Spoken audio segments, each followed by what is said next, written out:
Geico presents sharing versus oversharing. Earlier this week, Claire Tippins shared a princess nickname generator, 3 pictures of her dog wearing a tutu, and 2 online quizzes, including what candy is your dream castle made of? Claire, your sharing has tipped the sugar scale and turned into oversharing. But have no fear, princess. Geico has something worth sharing with your internet kingdom, like how you could save hundreds on your car insurance just by visiting geico.com. No magic wand required. Geico, 15 minutes could save you 15% or more on car insurance. Blog Talk Radio. You know what time it is. Time to hang out with Mr. Coop. With Mr. Cooper. With Mr. Cooper. With Mr. Cooper. Lady School. From Mr. Cooper. From Mr. Cooper. From Mr. Cooper. Hang with Mr. Coop. With Mr. Cooper. With Mr. Cooper. With Mr. Cooper. Lady School. From Mr. Cooper. From Mr. Cooper. Yeah.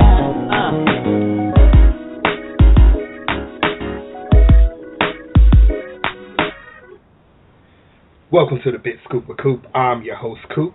For everybody I haven't spoke to this year, I want to say happy belated New Year. I hope you're actually living up to your New Year's resolution, and make sure you made 2016 the best at all you can be, guys. I know you can do it out there. I want to thank everyone that's actually listening to the first episode of 2016, and this is continuation of Season 2. Just a few more episodes left of Season 2 till we actually get into Season 3.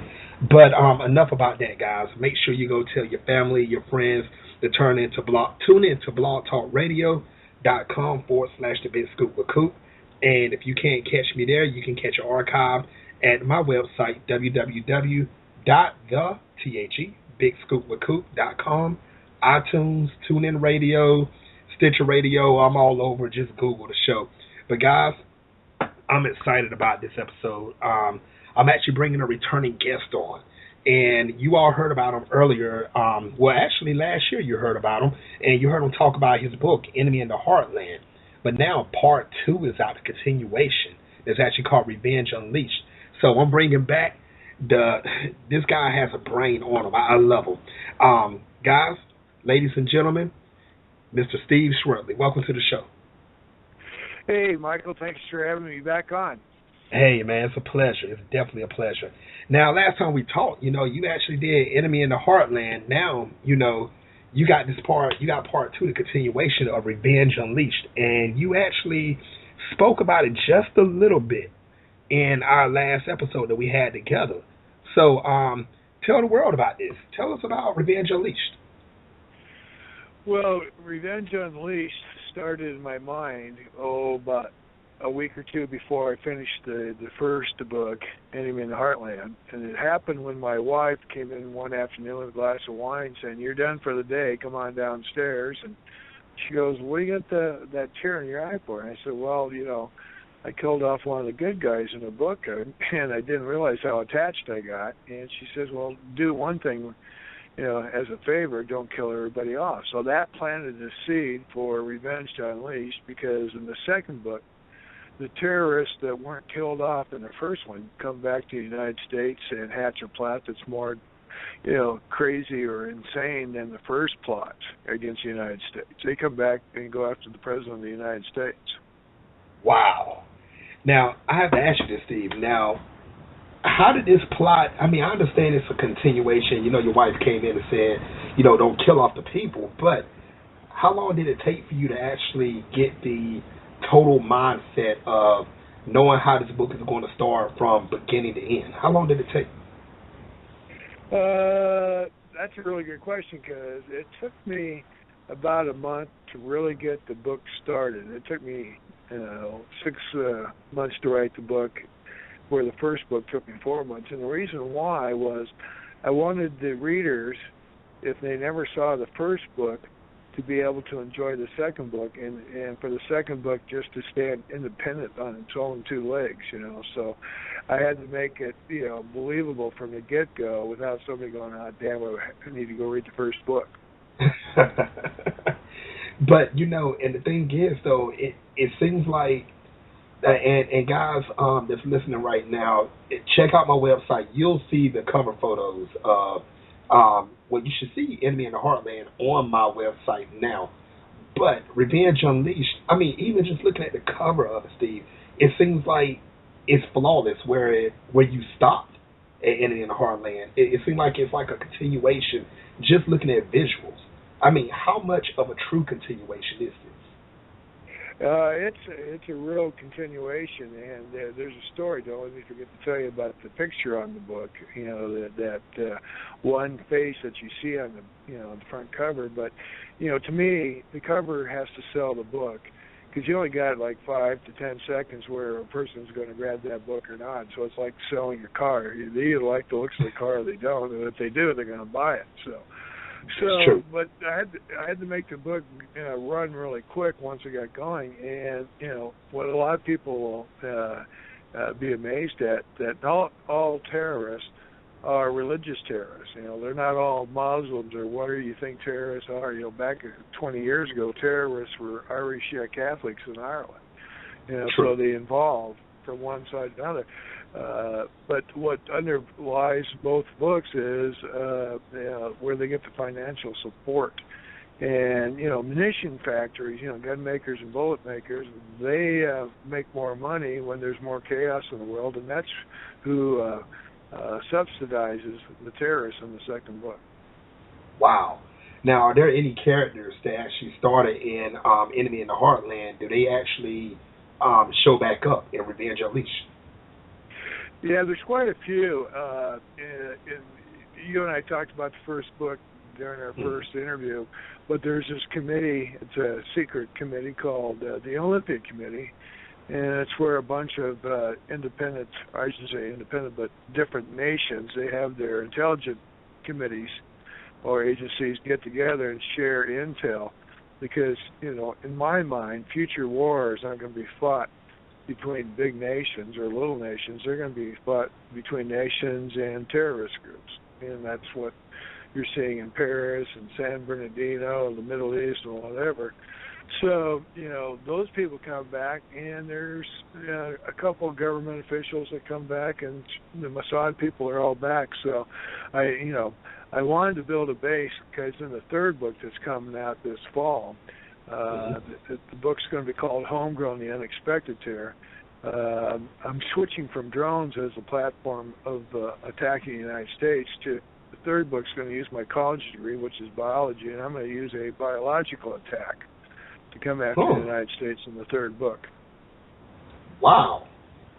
So you actually doing a switch on this. Now, I don't want you to give away no early spoilers, but can we expect to see anyone from the first book and the second book to reappear? You don't have to name any names, but I mean, will we see any of the characters reappear?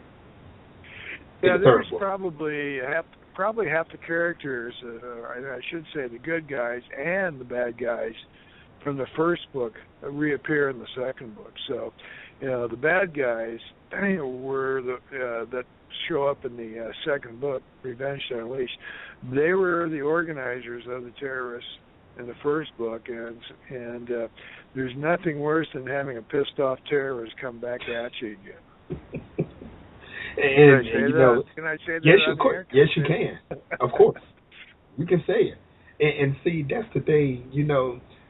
With terrorists, a lot of people, they feel that terrorists come from one part of the world, and how, can you explain to the people out there how terrorists is not just from one country or just one city or one spot on the earth? I mean, can you tell people how terrorists, mentally, how do they actually form to become a terrorist? Well, I did a lot of research on Google and also supplemented that with Google Earth to find locations to write about in the book. But if you look at a lot of the media over in the Middle East, Iraq, Iran, some of those areas there, and there's 3 or 4 more, you really find out there's 2 big divides. Number one, for example, the refugees coming into Europe and the United States, the Syrian refugees.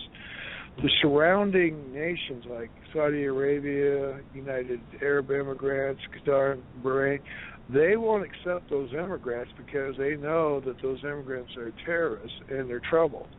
You know, so I mean, instead of traveling all the way to Europe or the United States, halfway around the world, these people could just travel a couple hundred miles to save land, but they're not permitted to because the locals there realize who these guys are.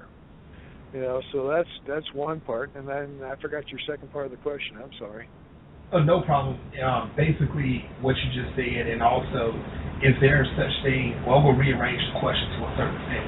Is there such thing as homegrown terror?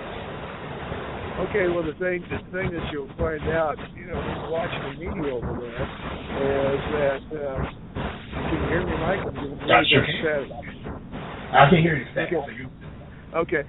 What you find is if you go Google some of this media over there, television and radio media, they're indoctrinating their children at a young age, you know, around 3 to 5 years of age. They're showing them standing in line shooting AK-47s or, you know, chanting curses against us infidels and stuff. So, you know, a lot of this is because of nurturing from the elders over there.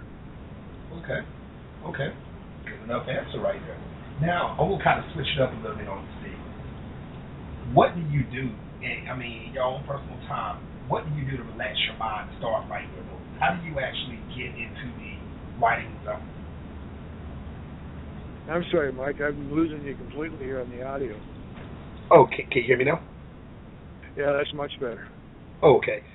When you're at home, what do you do to actually get your mind, you know, in a writing mood? What do you personally do? I mean, what does it take for you to get your mind set and ready to actually start writing or continue? Well, it's a good question, and you know, I've been lucky that I've been able to kind of treat writing a book as a job. You know, since I'm retired and I had a stroke, I'm using it kind of like for therapy too. But what I do is I kind of sit down and start an outline for the book.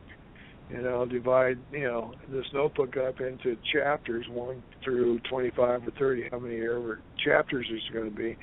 And then when I put down the information I want to put in each chapter, when I get done writing that chapter, the other side of the notebook, I do a chapter summary, you know, of the subtitles, what I put in and, you know, what happened, so that when I get about 5 or 6 chapters into it or 20 or 25 chapters into it, I can go back and reflect really quick. Did I say that in the book, or did I forget that in the book? You know, so I can just kind of keep a time span going.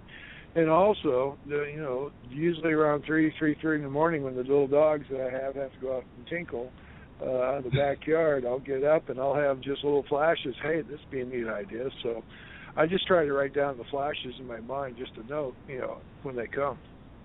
Wow. And, you know, and it seems like becoming an author, it seems like that you have to have an extreme mindset, a focused mindset, to actually have this done, because you're about to start book number 3. And it seems like the way that you're speaking that you're not nowhere close to being done with this series. Well, you know, you can only play golf so many times when you're retired because your body will give out and your golf scores show it. So to kind of recoup from a bad day of golf, I sit down and write. And, you know, now after 2 books and about a third of the way into the 3rd book, it's starting to becoming kind of fun. And, you know, I never would have thought 5 years ago I'd be doing this.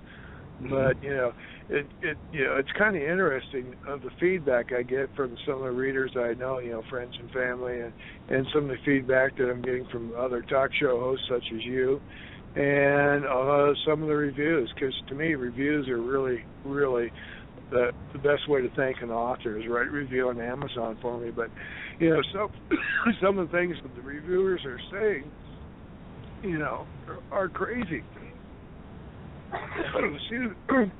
Excuse me, I'm getting over a cold. No problem. But, you know, one of the reviewers, for example, compared me to a young Tom Clancy. I'm going, gee, that's nice, because since I'm 60 bucks. And that's a good thing, though. I mean, shoot, being compared to Tom Clancy, I mean, that shows how much of a mindset that you actually have with doing this. It's like it's a natural for you. And well, it'd be nice to have his money, though. Hey, you and me both. definitely. You and me both. Speaking of money, what do you think? I'm going off subject big time on this one. What do you think about this lottery situation that's going on? You know, how it got into the billions. Did you actually go play, Steve? I didn't see that. Say that again. Sure. I said I'm going to switch subject a little bit. You heard about within the last few weeks how the lottery has been building up. As far as it goes for the money is actually in the billions. Oh, At yeah. the time, did you ever play? No, I didn't. You know, I was too busy and I didn't get into that because I'm getting bombarded with so many things people want to know about the book. I mean, it seems like after I wrote the first two books, people are asking questions I had never dreamed of. Really? Well, some of the biggest questions that I got after the first book, and I thought this was really funny, especially from some interviewers, you know, that aren't on your level, but they were going, well, is this book fiction? I'm going, well, I hope so. Otherwise, there'd be a lot of dead people around the Mississippi River. You know, I thought that was kind of funny. And then the other half of the people that gave me static about the first book was, you left me hanging, dude. You know, you got to write that second book. So after I got done writing the second book, some of the reviewers are now going, dude, you know, you did it to us again. Now, where can everybody find the second book? The second book can be bought two different places. Number one, my website, StephenSchwertleyAuthor.com. And if they go there, they can even buy an autographed copy of the book. Or they can go to Amazon, which sells about 85% of all the books in the world. So, you know, they can Google Stephen Schwertley or, you know, either book, and it will come on up on their website. Okay. And you can also get electronic books there too. Oh, that's great, because you know a lot of people actually going digital or electronic now. You know, they're using their Kindles and everything to walk around and read instead of actually carrying the book in their hand. But yeah, 20%, you know, right now, book sales for everybody, including me, is 20 electronic books to every printed book are sold. Oh, wow. And you see, and that's the thing. What do you think about electronic books? Do you like them better than actually holding the book in your hand and flipping the pages? Well, that's where a lot of my old friends call me the analog man, because I like holding the book. I've never read a copy of a Kindle or any other device. And I have, and you know, see, for me personally, it's maybe because it's a digital world. A lot of people like doing that. Me, I don't have a preference either way, but I see the disadvantages and the advantages as far as it goes for going electronic without going electronic. And for example, disadvantage, you're on the road and you pull out the book, or you pull out your Kindle and you want to read. You forgot your charger at home. You got 10% battery power left. What do? I guess you have to wait till you get back home to finish reading the book. Compared to actually having the book in your hand, you know, you don't have to worry about a charger or anything dying on you. So, I mean, there's advantages and disadvantages. I think it's just more of the digital world that people are in. They just want to go electronically. But since you're, you know, Mr. Analog Man, and I like that term, I'm going to start calling you that, Steve. Let's talk about the cover of this book. I've been called worst. Oh, boy, that's going to be another episode right there. Now, on Revenge Unleashed, who is that guy that's on that cover? And like he's peeping around. Well, let me ask you a question. Who does he look like to you? Because right after the book got, onto the marketplace, I never thought about the image. It looked kind of cool, because that is supposed to be the President of the United States, but then people are going, well, who is that really? And I didn't start thinking about it until after the book was already out. But who do you think that looks like? And I'll tell you the two people that I get the most often. And to be truthful, I hate to guess, because when you're looking at it, and people, I'm sorry I'm leaving you in the wind on this one, but Google the book, go get the book. You'll see what we're talking about, because everybody's listening right now.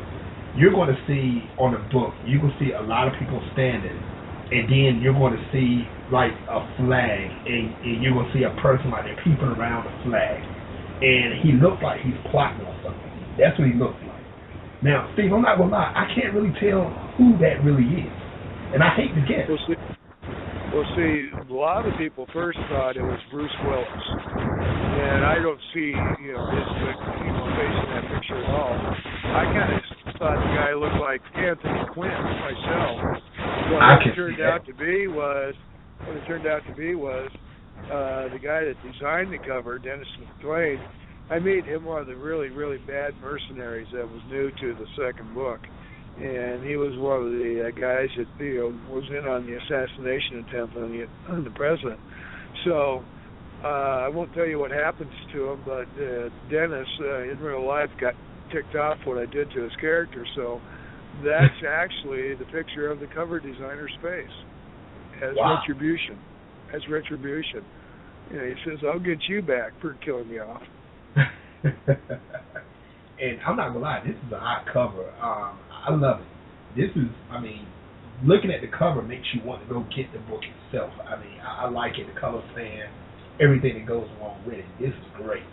Now, even though I know we're talking about Revenge Unleashed, is there a more of a estimated time frame for Part 3? Time frame for what, Michael? For Part 3 to come out. I'm going to try to get that out by October, November of this year. So that's so? I just had so many things getting away, plus Christmas and catching the cold for the first time in 20 years, that it took me a while to get back. But as of tomorrow, I'm starting writing again. So if I don't have any more interruptions and family illnesses and stuff, I should be done by October with the cover, the proofreading, the editing, and everything, because that's what takes the most time. There are those three things. Okay. Now, after you finish book number 3, are you going to sell all 3 of them like in a series collection where people can buy all 3 at one time, or will it still be separate? No, I'll do both ways. One at a time or a series collection. So, I'm trying to decide in my mind after the third one, do I stop there? Do I write another terror book, or do I write some type of science fiction? Now, are you a big sci-fi fan? Oh, yeah, live long and prosperous. I'm a Trekkie and a Star Wars fan. In fact, I just saw Star Wars a couple weeks ago, and I think they did an excellent job of continuing the story. And, I haven't had a chance to watch that one yet, so don't spoil it for me. Please don't. Well, they answer some questions, but they leave a lot more unanswered questions, which a good movie should do. And that's what I heard. I heard it left it open for at least another 3 or 4 parts that come up. That's what I was told. That it can this could be a big continuation. Very big, how it actually ended. So I haven't seen it, and anybody that's listening right now, if you see me face to face, and don't do it out of spite, people. Don't come at me and start talking about Star Wars, because I don't want to hear it until I watch the movie. So don't spoil it for me, because I know some people will try to do that. And Steve, do not text me and spoil anything for me neither. I don't want to hear about Star Wars until I watch it. Do not interrupt me on that one. Please don't. Now, Steve, let's get back to this book, though. Revenge Unleashed. How many chapters are in this book? There's about 25 of them here. I'll have to sit here and bend over to my box and take a look here, but... Oops, here it is right here. So there's 24 chapters. Now, is this one of these type of books where when you start at chapter 1, you have to warm up to it to get into it, and like the climax hit in like chapter 12 or 13, or is this one of these books after chapter 1, your eyes will be glued into it? It's probably about chapter 3 when you're really glued into it, because once again, like the first book, there are so many characters in it, but both books deal with the premise of 6 degrees of separation. Somebody somewhere around the world 6 times over, And the other one is, circumstance. If it would have taken a left turn or right turn, what would have happened to me? Would I died or made it across the street type of deal. And so the second book is, hey, now the terrorists, the top guys survived the initial attack against the United States, they find out that their grandfather, who financed the first attack on the United States, was assassinated by this Olympia Committee, and the head of the Olympia Committee, or one of the heads, was a senator who is now the President of the United States, so they use him as a figurehead to come back and do that second attack. Wow. Okay, I like that. Now, I know you said that you use writing as far as it goes for, a calm relief or a remedy for everything. But before the stroke, was there any movies or anything at all that actually caught your attention to say, or a television show that caught your attention to say, hey, I can write a book that's similar to this or with the same mindset? Was there anything before the stroke that got you to the point where saying, I'm about to go pick up a pencil and a piece of paper and start writing? Well, I used to travel 45 weeks a year, for about 35 years, and during those times of travel, and I go back to being the analog man, I would read books, in the hotel rooms or on the planes, and, my three favorite authors were either, Tom Clancy, Clive Cussler, or Dale Brown, who wrote about military airplanes and stuff. And so I think you'll feel like if you've read those books, you're in that same type of genre as those guys were. Nice, guys, ladies and gentlemen, if you're listening, and I know you are right now because it's showing there's a lot of people listening right now, make sure you go get these books. I mean, if you're looking for something that's going to really catch your attention, do it. And don't stop at part 2, because part 3, like Steve said, hey, November, you should be able to see it. Receive it or get it. So, guys, make sure you get this collection, because this is my personal opinion. Steve didn't tell me any of this or anything, but I have a feeling Steve is not done. I really have a feeling after part 3, I think he's going to keep going with this thing. And I'm kind of throwing a bug in his ear to tell him not to stop writing. Do sci-fi, Steve, but continue this too. I'm a sci-fi fan also. But just continue doing this. I mean, I love what you're doing, man. You're doing a lot. Your fans are actually growing. And, the books are there.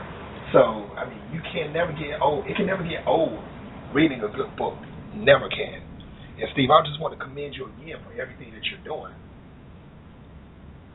Well, thank you. Because you're really going to like the premise for the third book is because instead of the terrorists who are handpicked from different countries and the ones that attacked the United States are handpicked in the United States, instead of being trained over in the Middle East, like Somalia or any of those Middle Eastern countries, these guys are going to be trained down in Mexico, and I won't tell you how they get there or back, but, because they're being trained in Mexico, you're going, well, this has got to be totally fiction, because they can never sneak across the U.S.-Mexican border back into the country.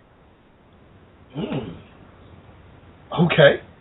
Well, you know what? Then you throw in a B-2 bomber, and that's all I'm going to say. Are you serious? Oh, yeah. Yes, Steve, your mindset is out there. I love it. I do. Yeah. Man, Steve, I guess I've been called a sick puppy. Well, we will make sure we see it in your writing. We definitely are. Now, Steve, one more time before the show ends, I want you to actually give everybody the ways they can actually receive this book again. Autographed copy and non-autographed. How can they actually get this book? Tell them one more time. Okay, the website is Stephen, S-T-E-P-H-E-N, Schwertley, S-C-H-W-E-R, T as in Tom, L-E-Y, author.com, StephenSchwertleyAuthor.com. Or they can go on to Amazon.com and get an ebook or a printed copy. All right. Now, Steve, I have one more question for you. I asked you this in our first interview, but just for people that haven't actually, didn't get a chance to listen to the first interview, that means go back, people, and listen to the first interview. But I will ask this question one more time for Steve. Steve, what advice would you give any person, male, female, young, or old, and they thought about actually becoming an author, or they want to actually try to write a book? What advice would you give them? I would say, stay organized, and if you're going to do it, treat it as a job. It might be a part-time job, might be a full-time job, depending on your economic condition. But be prepared to spend a lot of money up front as an author, if you're a self-published author, which probably 99% of the people in the world are. So, but, whether you publish or not publish, if you enjoy doing it, do it. Hey, guys, you heard it here first, right here on the Big Scoop with Coop. Steve, thank you again for coming on the show, and I hope to talk to you again when this third book comes out. Hey, I'll chase you down. I'll let you know when the third one comes out, Michael. Hey, I'll be waiting for it. Thanks again, and everybody, thank you for listening to the Big Scoop with Coop. Until next time, everybody.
Geico presents sharing versus oversharing. Today, Bridget Griffin shared a video of her daily yoga routine, 2 self-help articles, and her new blog called Build Your Inner Bridge with Bridge. Girl, your sharing has turned into oversharing. No worries, Bridge. Geico has some info worth sharing with your 7 blog followers, like how you could save money on your car insurance, update your policy, and report a claim just by visiting geico.com. How's that for building your inner bridge? Bridge? Geico. 15 minutes could save you 15% or more on car insurance.